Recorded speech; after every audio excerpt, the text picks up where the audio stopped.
This atom bomb is nothing. What is atom bomb against the mind of man? Where is the atom bomb? Where is the atomic plants? No, you can destroy it. They're barricading the White House now in Washington. Do you know that? It's this mentality they're barricading against. Is, look, shh, these guys are too dangerous now. They know now how to hit. So I said, look, let's come to terms. You beat my brothers 3 times. You beat them 30 times, but you haven't solved the problem. They can afford to keep on coming back 100 times. But if you lose once, I say it's done for you. Only once. You have to lose only once. And you are wiped out for good. Why wait for that? Why don't you come to terms? Shh. Change your label. Change your label. So this questioner says, why don't you change your label? I said, you know, I'm young. I like that. You see, he's coming for a fight. So I said, look, I don't mind. I don't mind changing my label. But I said, when I want to change my label, you're going to put hurdles in my way. You will tell me what to do. Like you did to that Afrikaner. He wanted to marry a Jewish girl, an Afrikaner. So they said, you must learn Hebrew. So he learned Hebrew. And you must learn all the laws of the, the Talmud and the Mishnah and the Torah. Shh, he mastered all that.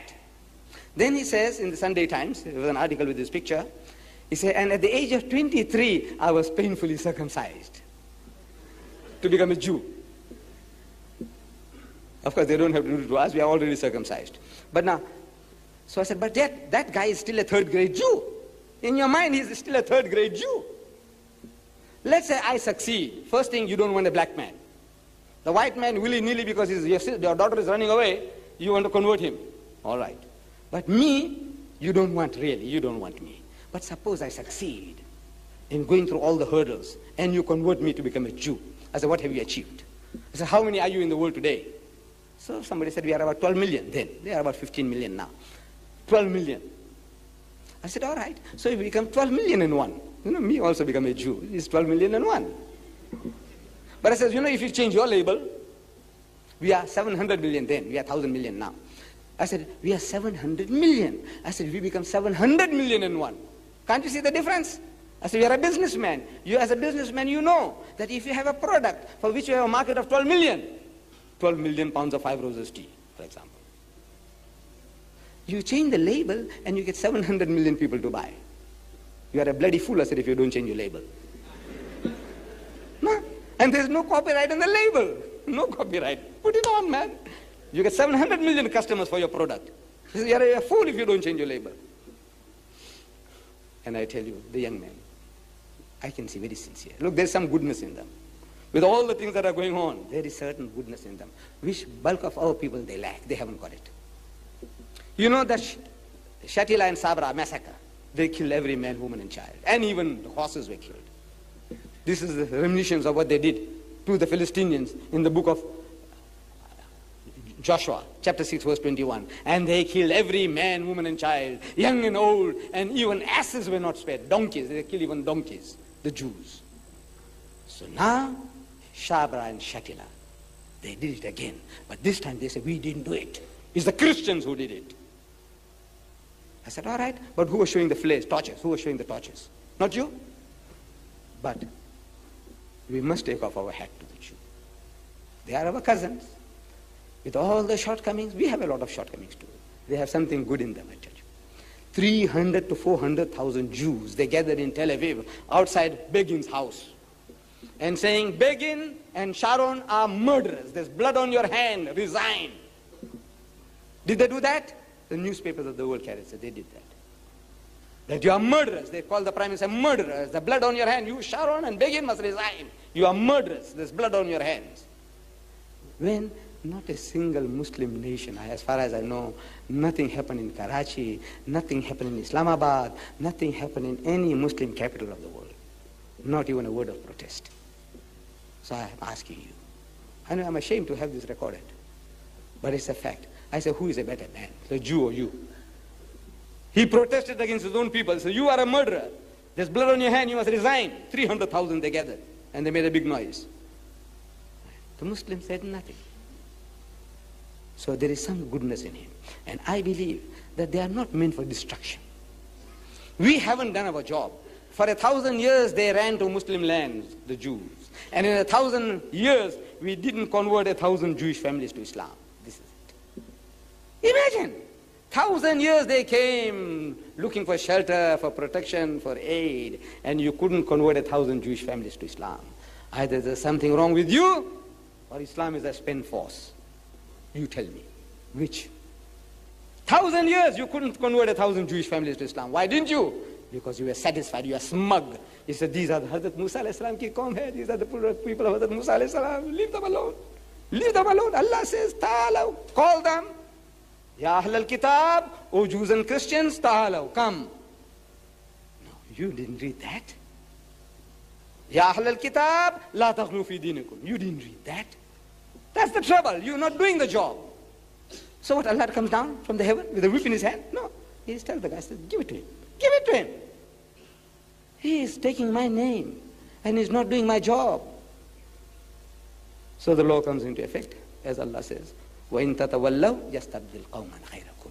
That if you, O Muslims, if you will not carry out your duties and responsibilities, I will substitute in your place another people. ثُمَّ لَا يَكُونُوا أَمْثَالَكُمْ. Then they won't be like you. This is his law. He's done it in the past. He's going to do it again and again. Same law must prevail always. But I say there is hope. There is hope. There are two things to do. One is offer Islam to the Jew. Talk to him. We haven't talked. So far we have been only fighting. I said talk to him intellectually. Give him an intellectual battle and deprogram the Christian. Because the Christian is programmed with the idea that Palestine belongs to the Jews. And if they go against the Jews, they're going against God. Wash that rubbish out of his head. It's rubbish. There's no such thing that Palestine belongs to the Jews. Even in the Bible it's not there. But the Jew is programmed and the Christian is programmed. We have to deprogram them, reprogram them. Number one, solution to the problem. Change the names. Change them to become Muslims. Offer them. Then if they don't accept, leave it to Allah. I say, Ya Bari Ta'ala, look, we want them to be our brothers, but they don't want it. Now we are fighting for Islam, not for land. At the moment we're fighting for land. You fight for Allah and His deen, Allah is sure to help you. But now we are fighting for land, land, land. I said, right. I don't say don't fight, fight.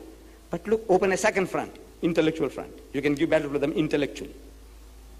And this is Allah's promise. لِيُزْهِرَهُ عَلَى الدِّينِ كُلِّهِ. That it may prevail. He's given you a deen to prevail, master, and overcome every other deen. How? With a gun? No. He says, لَا إِكْرَاهَ فِي الدِّينِ. There is no compulsion in religion. So even if you had the laser gun, disqualified. You have no right to use it to force people to accept Islam.